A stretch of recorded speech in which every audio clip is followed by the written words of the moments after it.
Hello everyone, इस video में हम हिस्ट्री के टाइमलाइन के बारे में पढ़ेंगे। टाइमलाइन पढ़ना काफ़ी ज़रूरी होता है क्योंकि जब आप टाइमलाइन पढ़ते हैं तो उससे होने वाले इवेंट्स और कुछ जो फैक्ट हैं वो आपको क्लियर हो जाते हैं। और ये कैसे क्लियर होता है इसको पढ़ के हम जानेंगे। तो हिस्ट्री के टाइमलाइन को पढ़ने से पहले हम सबसे पहले हिस्ट्री को डिफाइन करते हैं कि डेफिनेशन क्या है हिस्ट्री की। हिस्ट्री की डेफिनेशन है the series of event the series of events or fact that is connected with somebody or something। कोई श्रृंखलाबद्ध घटना जो किसी व्यक्ति या किसी चीज़ से जुड़ी हुई होती है उसको बोलते हैं हिस्ट्री। और हिस्ट्री को पढ़ने के जो ऑथेंटिक सोर्स हैं, क्योंकि सोर्स बहुत इंपॉर्टेंट है। कोई कुछ भी आपको पढ़ा दे रहा है तो आप नहीं मान लेते हैं, आप पूछते हैं कि भाई साहब कि इसका सोर्स क्या है। अगर आप कोई डेटा या फिर कोई फैक्ट आप मुझे बता रहे हो तो उसके लिए डेटा क्या है। तो हिस्ट्री को पढ़ने के लिए ऑथेंटिक सोर्स जो हैं वो तीन है यहाँ: आर्कियोलॉजिकल सोर्स, लिटरेरी सोर्स और क्वाइन। आर्कियोलॉजिकल सोर्स में सबसे बढ़िया एग्जाम्पल है इसका Indus valley civilisation, IVC, Indus valley civilisation. Literary source जो संगम एज के दौरान आप पढ़ते हैं, फिर क्वाइंस।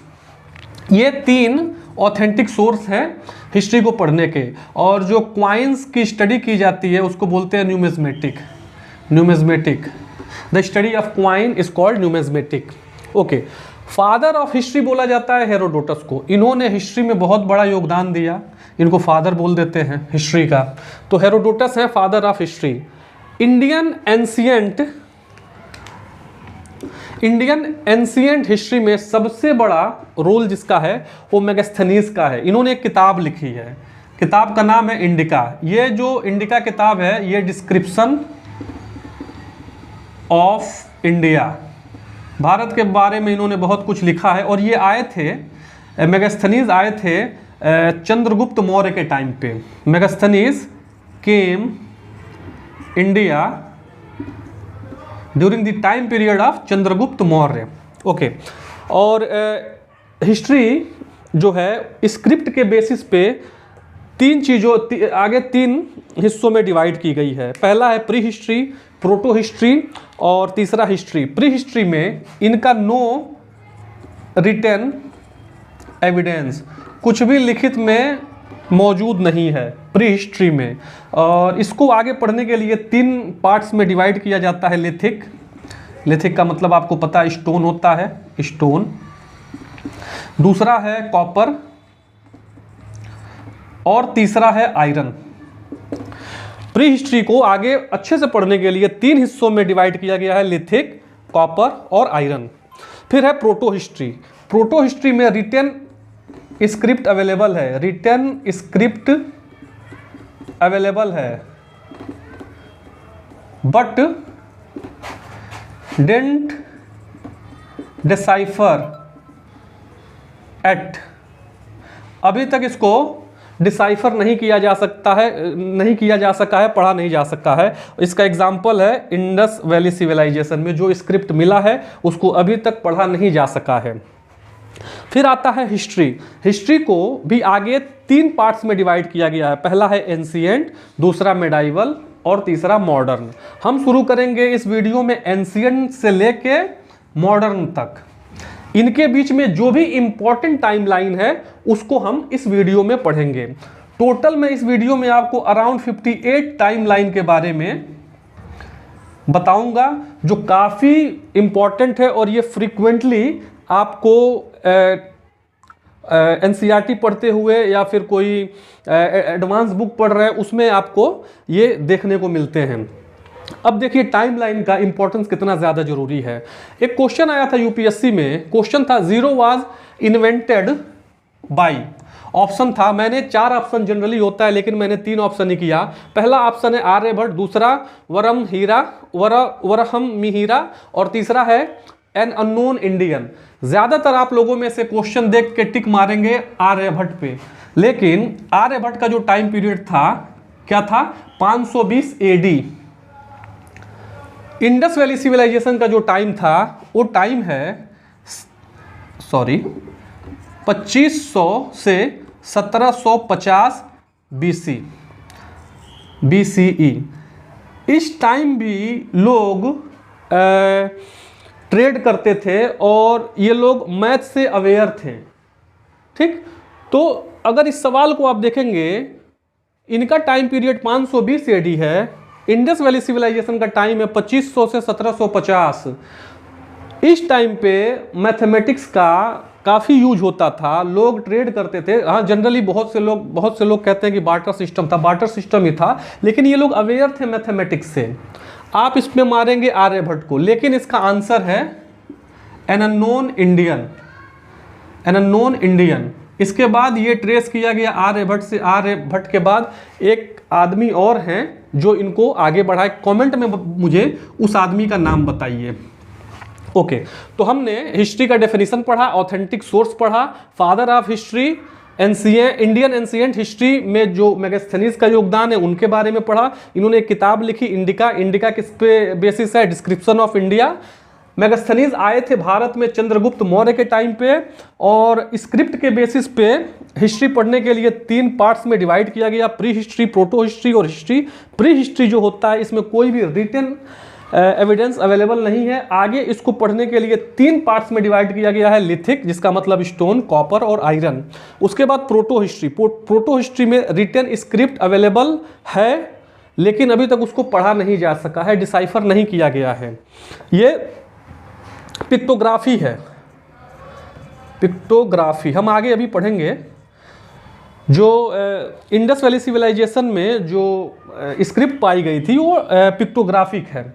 और फिर तीसरा है हिस्ट्री। हिस्ट्री आगे अच्छे से पढ़ने के लिए 3 पार्ट्स में डिवाइड किया गया है, एंशिएंट, मॉडर्न, मिडाइवल और मॉडर्न। और यहाँ से एंशिएंट से मॉडर्न तक के बीच में 58 टाइमलाइन के बारे में हम पढ़ेंगे, जो काफ़ी फ्रीक्वेंटली आपको देखने को मिलते हैं, और उससे आपको एक बहुत ही अच्छा आइडिया डेवलप होता है। तो अब हम शुरू करते हैं Indus valley civilisation. Ancient Indian history से हम शुरू करेंगे, इंडस वैली सिविलाइजेशन से, और 1947 तक हम पढ़ेंगे। इसको आप पॉज करके लिख सकते हैं, ये नोट्स बना लेंगे, आपको काफ़ी हेल्पफुल होगा। इंट्रोडक्शन के बाद हम शुरू कर रहे हैं इंडस वैली सिविलाइजेशन के टाइमलाइन से। इंडस वैली सिविलाइजेशन का जो टाइम पीरियड है वो है 2500 से 1750। तकरीबन ये 750 सालों तक रही।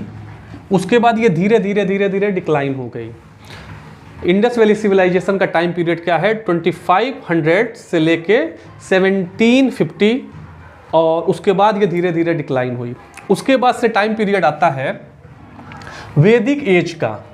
वैदिक एज का टाइम पीरियड है 1500 से लेके 1000, और ये चल रहा है BCE में। BCE का फुल फॉर्म होता है बिफोर कॉमन एरा। पहले इसे BC पढ़ा जाता था, लेकिन अब कई लोग BC भी लिखते हैं, कई किताबों में BC मिलेगा, और अधिकतर किताबों में आपको BC ही मिलेगा। बाद में इसको BCE कर दिया गया, बिफोर कॉमन एरा। तो इंडस वैली सिविलाइजेशन का टाइम पीरियड है 2500 से लेके 1750। उसके बाद से वैदिक एज का जो टाइम पीरियड है 1500 से लेके 1000, और वैदिक एज में ही वेदों को लिखा गया था, ऋग्वेद, सामवेद, यजुर्वेद, अथर्ववेद। उसके बाद से टाइम पीरियड आता है लेटर वैदिक एज। वैदिक एज जो है ये 2 हिस्सों में डिवाइड है, अर्ली वैदिक एज EVA और लेटर वैदिक एज। जगह न होने की वजह से मैं इसको शॉर्ट फॉर्म में लिख रहा हूँ। वैदिक एज 2 हिस्सों में बटा हुआ है, अर्ली वैदिक एज, लेटर वैदिक एज। इनका टाइम पीरियड है, वैदिक एज का जो टाइम पीरियड है 1500 से 1000। इसमें वेद लिखे गए हैं, ऋग्वेद, सामवेद, यजुर्वेद, अथर्ववेद। लेटर वैदिक एज का जो टाइम पीरियड है 1000 से 600। उसके बाद से गौतम बुद्धा का टाइम पीरियड आता है 563 से 480, तकरीबन 80 सालों तक ये रहते हैं। उसके बाद से महावीर जैन, इनका जो टाइम पीरियड है 540 से 468। फिर नंदा डायनेस्टी का जो टाइम पीरियड है 364 से 321, और ये जो टाइम पीरियड है इसे यू टर्न बोला जाता है, क्योंकि ये इसके जो लास्ट रूलर थे वो थे धनानंद। चाणक्य की बात नहीं माने, चाणक्य ने क्या किया, एक नई डायनेस्टी बना दी, जो डायनेस्टी थी मौर्य डायनेस्टी। अलेक्जेंडर जो अलेक्जेंडर था, दुनिया जीतते हुए भारत के तरफ एंटर कर रहा था। चाणक्य ने समझाया धनानंद को, धनानंद इनको लाइटली लिया, चाणक्य ने नया डायनेस्टी ही क्रिएट कर दिया। तो मौर्य डायनेस्टी का जो टाइम पीरियड है 322 से 185 BCE, ठीक।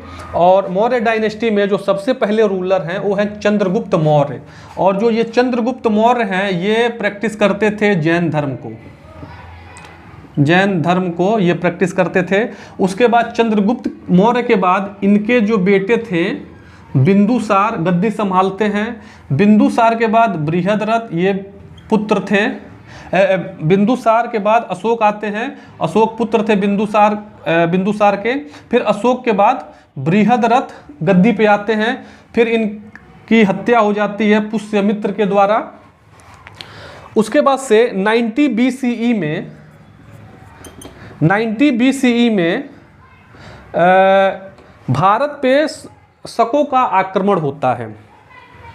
उसके बाद से 58 BCE में विक्रम संवत शुरू किया जाता है किंग विक्रमादित्य के द्वारा, तब जब वो शकों से जंग जीत लेते हैं।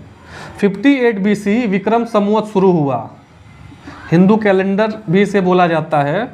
58 BCE में विक्रम संवत शुरू किया गया था, किसके द्वारा, किंग विक्रमादित्य के द्वारा। और कब, ये जब शकों से जंग जीत गए थे। उसके बाद से टाइम पीरियड आता है 50 BCE से 250 AD। अब हम लोग BC से AD में आ गए।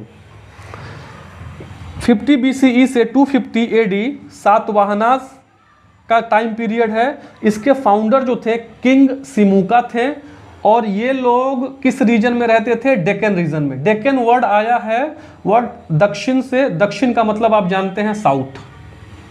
ओके, इस वीडियो को पॉज करके ये टाइमलाइन लिख लीजिए और इसको बार बार रिवाइज करते रहेंगे तो ये आपको याद हो जाएगा। एक बार में ये याद नहीं होगा, बार बार लिख के, मेमोराइज करके, विजुअलाइज करके ये चीज़ आपको याद हो जाएगा। और जब आपको ये याद हो जाता है तो जब आप बुक पढ़ते हैं या फिर टीचर्स आपको पढ़ाते हैं और इसके बारे में आइडिया है तो आप चीज़ों को बहुत ही अच्छे ढंग से समझ पाते हैं, वो एक इंटेलेक्ट डेवलप होता है। तो इस वीडियो को पॉज कीजिए और इसको नोट्स बनाइए। मैंने बोला कि 58 टाइमलाइन के बारे में इस वीडियो में हम पढ़ेंगे, और ये जो टाइमलाइन है ये काफ़ी फ्रीक्वेंट है।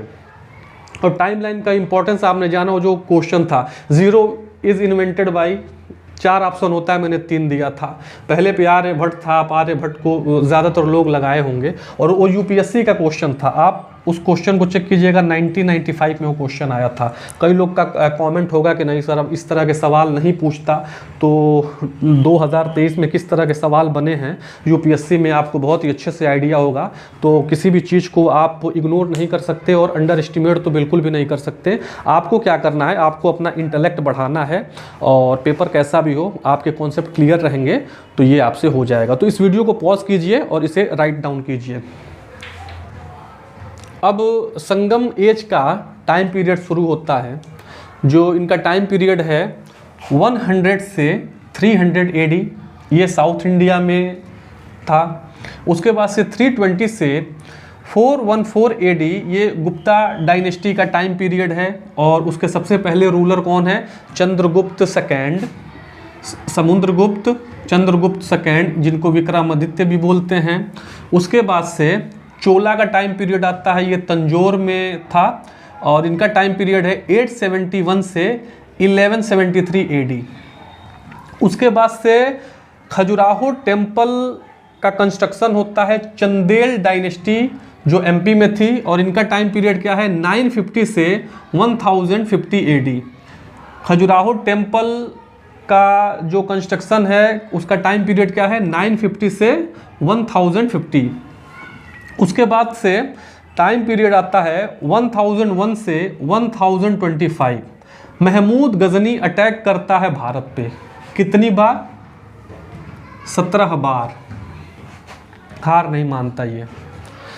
उसके बाद से 1191 AD में तराइन का फर्स्ट वार होता है और ये होता है मोहम्मद गोरी और पृथ्वीराज चौहान के बीच में, और इस वार में पृथ्वीराज चौहान जीत जाते हैं।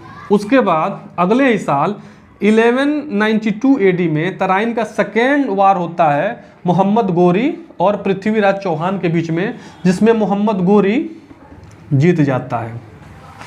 और इसी के बाद से बहुत से स्कॉलर्स ये लिखते हैं कि जो नॉर्थ इंडिया है, नॉर्थ इंडिया वाला हिस्सा है, ये विदेशी आक्रमण के लिए इसके दरवाजे खुल जाते हैं। और इसके बाद से मोहम्मद गोरी का पंजाब सूबे में मर्डर हो जाता है और उसके बाद से शुरू होता है स्लेव डायनेस्टी। अब इसको आप पॉज करके इसको लिखिए, इसके बाद का हम टाइमलाइन अभी पढ़ते हैं। तो मोहम्मद गोरी के मर्डर होने के बाद अब टाइम पीरियड शुरू होता है सल्तनत पीरियड। और सल्तनत पीरियड का टाइम क्या है, टाइमलाइन क्या है, 1206 से 1526 एडी। और सल्तनत पीरियड में सबसे पहली जो डायनेस्टी आती है वो होती है स्लेव डायनेस्टी, जिसको गुलाम वंश बोला जाता है। उसकी नींव रखी थी कुतुबुद्दीन ऐबक ने। कुतुबुद्दीन मोहम्मद गोरी के आर्मी में एक सोल्जर थे और कुतुबुद्दीन ऐबक ने कभी भी अपने आप को राजा का दर्जा नहीं दिया, वो अपने आप को ममलूक मानते थे। ममलूक का मतलब होता है गुलाम। तो Qutbuddin Aibak acknowledged himself that he is Mamluk enslaved soldier, जिसको गुलाम बोला जाता है। और सल्तनत पीरियड में, जो सल्तनत पीरियड का टाइमलाइन है 1206 से 1526 एडी, सबसे पहले डायनेस्टी स्लेव डायनेस्टी, उसके बाद से इल्तुतमिश, उसके बाद से इल्तुतमिश की बेटी आती हैं रज़िया सुल्तान, फिर बलबन, फिर खिलजी। खिलजी का टाइम पीरियड है 1290 से 1320। यार तुगलक का टाइम पीरियड है 1320 से लेके 1414 तक। फिर सैयद डायनेस्टी का जो टाइम पीरियड है 1414 से 1451। लोधी का जो टाइम पीरियड है 1451 से 1526। उसके बाद से टाइम आता है 1526 एडी, मुगल एम्पायर। पानीपत में फर्स्ट वार होता है और वहाँ से मुगल एम्पायर की शुरुआत होती है। मुगल एम्पायर 1526 से 1707 तक रहती है। ये मुगल एम्पायर का टाइम पीरियड है। इसमें एक निमोनिक्स है मुगल एम्पायर के जो रूलर किंग हैं उनको याद करने के। एक पार्टी है भाजपा, उसी से ये बना है भाजसा। बाबर, हुमायूं, अकबर, जहांगीर, शाहजहां और औरंगजेब, इसको ऐसे आप याद कर सकते हैं, भाजपा से बनी है भाजसा। इस निमोनिक्स को एक आध दो बार जब विजुअलाइज करेंगे लिखेंगे तो ये याद हो जाएगा। उसके बाद से विजयनगर एम्पायर जो साउथ इंडिया में था उसका टाइम पीरियड शुरू होता है 1336 से। अब ये इंडिया है, थोड़ा सा मैं ठीक से नहीं अगर बना पाऊँ तो माफ़ी चाहता हूँ। नॉर्थ इंडिया और ये है साउथ इंडिया। ऐसा नहीं है कि 1320 में अगर यहाँ नॉर्थ इंडिया में कुछ हो रहा है तो साउथ इंडिया में कुछ नहीं हो रहा होगा। बिल्कुल साउथ इंडिया में भी कुछ ना कुछ हो रहा था। तो यहाँ टाइम पीरियड देखिए 1336 में विजयनगर एम्पायर की शुरुआत होती है और इसको रूल करती है, रूल्ड बाय 4 डायनेस्टीज। पहला डायनेस्टी संगम, सालुआ, तलुआ, अराविडा। और इसको इस्टेब्लिश करते हैं 2 भाई, हक्का और बुक्का, ये दोनों भाई थे। उसके बाद से वास्को डी गामा 1498 एडी में कहते हैं लोग कि भारत की खोज करते हैं। भारत अपने जगह पे था, है और हमेशा रहेगा इंशाअल्लाह ताला। ये जलीय मार्ग मतलब वाटर बॉडीज़ के जरिए भारत तक पहुंचते हैं वास्को डी गामा। भारत हमेशा से वहीं था, आज भी है, और जब तक ये दुनिया रहेगी तब तक भारत रहेगा। तो जब भी अगर आपसे कोई कहे कि भारत की खोज वास्को डी गामा ने की तो उससे कहने की ज़रूरत है ठीक है भारत कहीं खो गया था, उसके मज़े ले लेने हैं। फिर टाइम पीरियड आता है 1556, पानीपत का सेकेंड वार होता है अकबर और हेमू के बीच में। फिर टाइम पीरियड 1556 से 1707 अकबर, जहांगीर, शाहजहां, औरंगज़ेब का टाइम पीरियड है। 1707 में औरंगज़ेब की डेथ हो जाती है। उसके बाद से मुगल एम्पायर जो है धीरे धीरे धीरे धीरे डिक्लाइन होते चला जाता है। इस वीडियो को पॉज करके इसको आप राइट डाउन कर लें। अब टाइम पीरियड आता है 1739 एडी। यहाँ एडी मैं नहीं लिखा हूँ, आप लोग एडी मान लीजिए, यहाँ एडी है। 1739 एडी में नादिर शाह जो ईरान का था वो भारत पे 4 बार अटैक करता है। उसके बाद से 1757 में बैटल ऑफ प्लासी होती है ईस्ट इंडिया कंपनी और सिराजुद्दौला के बीच में। ईस्ट इंडिया कंपनी जीत जाती है। अंग्रेज भारत में आ चुके थे और वो घात लगाए बैठे थे कि उन्हें बस एक मौका चाहिए था कि उन्हें पता चले कि ये जो भारत के जो रूलर हैं वो धीरे धीरे कमज़ोर पड़ रहे हैं। और ये नादिर शाह का जो 4 बार अटैक हुआ, इसमें अंग्रेज़ों को पता चल चुका था कि इंडिया में जो रूलर हैं वो कमज़ोर पड़ रहे हैं। और ये बैटल ऑफ प्लासी हो जाती है, ईस्ट इंडिया कंपनी जीत जाती है, सिराजुद्दौला हार जाते हैं। फिर ये बैटल ऑफ प्लासी कब होती है? 1757 में। फिर टाइम पीरियड है 1760 का, जो बैटल ऑफ वांडीवास होता है। किसके किसके बीच में? फ्रेंच और ब्रिटिशर्स के बीच में।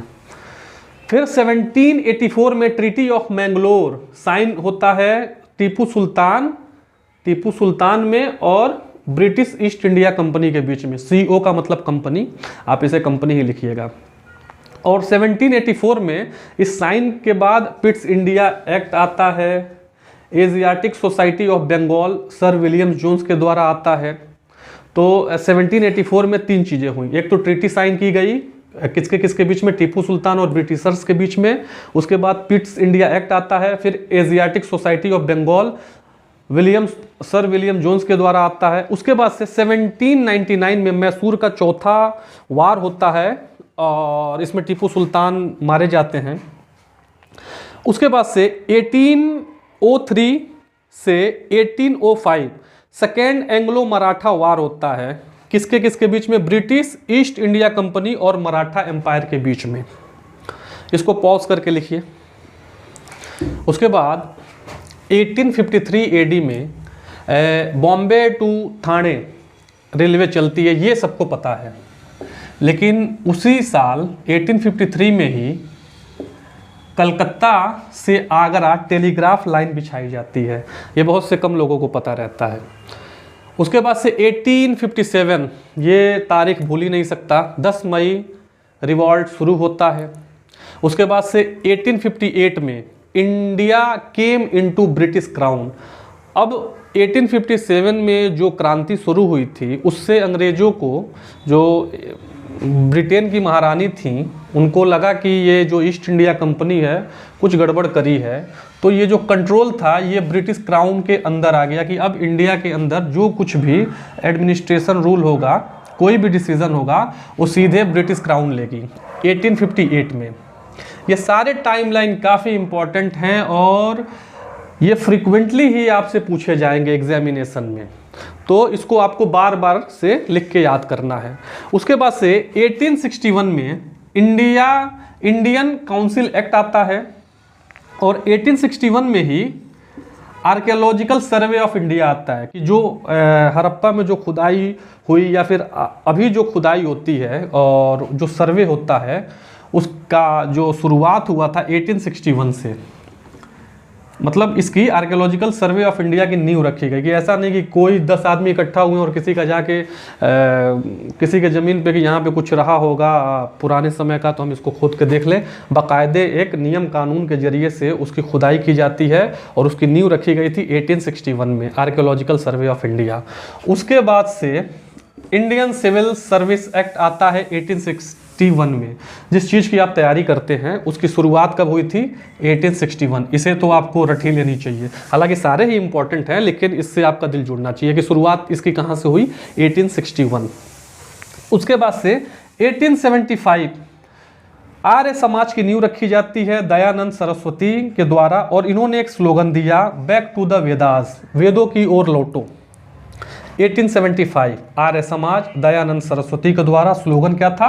Back to the Vedas. फिर 1885 में इंडियन नेशनल कांग्रेस बनता है और 1905 में बंगाल का डिवीज़न होता है और उस वक़्त जो गवर्नर जनरल था वो था लॉर्ड कर्जन। ये यहीं से शुरुआत हुई। कुछ इंटेलेक्चुअल जो उस टाइम पे थे उन्होंने समझा कि ये जो अंग्रेज हैं इनकी एक पॉलिसी है divide and rule, divide and rule, Hindu मुस्लिम को बांट दो और यहाँ पे राज करो। तो ये होशियार बहुत थे अंग्रेज। अब 1905 में बंगाल का डिवीज़न होने के बाद 1906 में मुस्लिम लीग की स्थापना हुई, क्योंकि अंग्रेज़ों ने वो फूट डालो और राज करो की नीति शुरू कर दी थी। मुस्लिम को वहाँ उस टाइम लगा कि हमारे साथ धोखा हो जाएगा इस देश में, क्योंकि हिंदू के लिए अलग और मुस्लिम के लिए अलग एडमिनिस्टर करने के लिए इन्होंने डिवाइड कर दिया। 1906 में मुस्लिम लीग की स्थापना हो जाती है और 1907 में सूरत सेशन होता है एक्सट्रीमिस्ट और मॉडरेट के बीच में। एक्सट्रीमिस्ट चाहते थे कि लाला लाजपत राय प्रेसिडेंट बने कांग्रेस के, और मॉडरेट चाहते थे कि रास बिहारी घोष बने, और उस वक्त प्रेसिडेंट बने लाला लाजपत राय। फिर 1909 में मॉर्ले मिंटो रिफॉर्म होता है और इस रिफॉर्म में क्या था, जो ये मॉडरेट लोग थे इनको उसमें अपीज़ किया जा रहा था, खुश करने के लिए मॉर्ले मिंटो रिफॉर्म आया था। फिर 1911 में दिल्ली दरबार, दिल्ली को कैपिटल बनाया जाता है और फर्स्ट टाइम रविंद्रनाथ टैगोर के द्वारा जो लिखा गया है जनगण मन, उसको गाया गया। फिर 1914 में हीरो अपने महात्मा गांधी जी भारत आते हैं। फिर 1916 में लखनऊ पैक्ट होता है कांग्रेस और मुस्लिम लीग के बीच में, और इसमें बात हो रही थी हिंदू मुस्लिम यूनिटी के बारे में कि हम सब एक हैं। 1919 में मॉन्टेग्यू चेम्सफोर्ड रिफॉर्म आता है। फिर 1919 में ही रॉलेट एक्ट भी आता है। ये क्या था, इसमें किसी को भी गिरफ्तार कर लिया जाता था और 2 साल तक कोई ट्रायल ही नहीं होता था।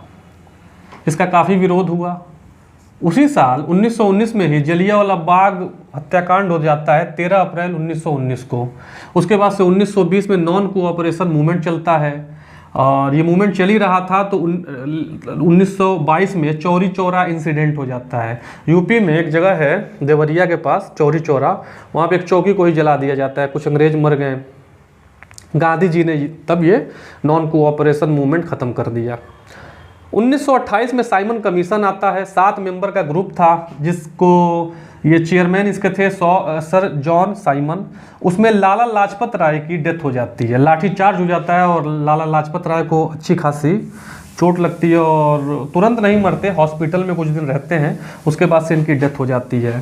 फिर 1929 में भगत सिंह और बटुकेश्वर दत्त असेंबली में बम फोड़ते हैं और बम फोड़ने के पीछे का रीज़न ये था कि ये जो अंग्रेज सरकार है ये बहरी हो चुकी है और उनको अपनी बात सुनाने के लिए बम फोड़ना ज़रूरी है। फिर 1930 में सिविल डिसओबीडिएंट मूवमेंट होता है। इसमें क्या था कि ब्रिटिश रूल्स और रेगुलेशन को सिरे से नकारना था। नमक पे टैक्स लगा, इसके वजह से ये सिविल डिसओबीडिएंट मूवमेंट चला। कब? 1920 में एक मूवमेंट होता है और 1931 में 10 साल बाद एक मूवमेंट होता है और इन दोनों में एक तरह की डिमांड थी। इसे आप लिखिए, उस डिमांड को हम पढ़ते हैं। 1919 में मॉन्टेग्यू चेम्सफोर्ड रिफॉर्म आता है। फिर 1919 में ही रॉलेट एक्ट भी आता है। ये क्या था, इसमें किसी को भी गिरफ्तार कर लिया जाता था और 2 साल तक कोई ट्रायल ही नहीं होता था। इसका काफ़ी विरोध हुआ। उसी साल 1919 में ही जलियांवाला बाग हत्याकांड हो जाता है 13 अप्रैल 1919 को। उसके बाद से 1920 में नॉन कोऑपरेशन मूवमेंट चलता है और ये मूवमेंट चल ही रहा था तो 1922 में चौरी चौरा इंसिडेंट हो जाता है। यूपी में एक जगह है देवरिया के पास चौरी चौरा, वहाँ पे एक चौकी को ही जला दिया जाता है, कुछ अंग्रेज मर गए। गांधी जी ने तब ये नॉन कोऑपरेशन मूवमेंट ख़त्म कर दिया। 1928 में साइमन कमीशन आता है, 7 मेंबर का ग्रुप था जिसको ये चेयरमैन इसके थे सर जॉन साइमन। उसमें लाला लाजपत राय की डेथ हो जाती है, लाठीचार्ज हो जाता है और लाला लाजपत राय को अच्छी खासी चोट लगती है और तुरंत नहीं मरते, हॉस्पिटल में कुछ दिन रहते हैं, उसके बाद से इनकी डेथ हो जाती है। फिर 1929 में भगत सिंह और बटुकेश्वर दत्त असेंबली में बम फोड़ते हैं। और बम फोड़ने के पीछे का रीज़न ये था कि ये जो अंग्रेज सरकार है ये बहरी हो चुकी है और उनको अपनी बात सुनाने के लिए बम फोड़ना ज़रूरी है। फिर 1930 में सिविल डिसओबीडिएंट मूवमेंट होता है। इसमें क्या था कि ब्रिटिश रूल्स और रेगुलेशन को सिरे से नकारना था। नमक पे टैक्स लगा, इसके वजह से ये सिविल डिसओबीडिएंट मूवमेंट चला। कब? 1920 में एक मूवमेंट होता है और 1931 में 10 साल बाद एक मूवमेंट होता है। और इन दोनों में एक तरह की डिमांड थी, इसे आप लिखिए, उस डिमांड को हम पढ़ते हैं। Difference between non cooperation movement and civil disobedience movement. Non cooperation movement में क्या था कि भारत के लोग लिमिटेड सीट और लिमिटेड पार्टिसिपेशन चाहते थे सरकार के अंदर। सिविल डिसओबीडियंस मूवमेंट में कंप्लीट इंडिपेंडेंस चाहिए भारतीयों को और लार्ज स्केल पे पार्टिसिपेशन चाहिए था। अंग्रेज ये बात जान गए थे कि ये कम से अब भारतीय ज़्यादा की तरफ बढ़ रहे हैं। 1930 और 31 में फर्स्ट राउंड टेबल कॉन्फ्रेंस होता है। राउंड टेबल कॉन्फ्रेंस इसलिए कि एक टेबल है जिसके चारों ओर लोग बैठे हैं, सबको इक्विवेलेंट कर दिया गया। एक टेबल होता है रेक्टेंगुलर में, जिसमें यह पता होता है कि कौन इसको हेड कर रहा है। तो जो हेड कर रहा है, जो चेयरमैन है, उसके पास लोग बैठना चाहते हैं, लेकिन राउंड टेबल में पता ही नहीं चलेगा कि ये हेड कौन कर रहा है। तो इस वजह से इसको राउंड टेबल कॉन्फ्रेंस बोला गया था। अंग्रेज काफ़ी होशियार थे कि भारतीयों को कैसे लपेटा जाए।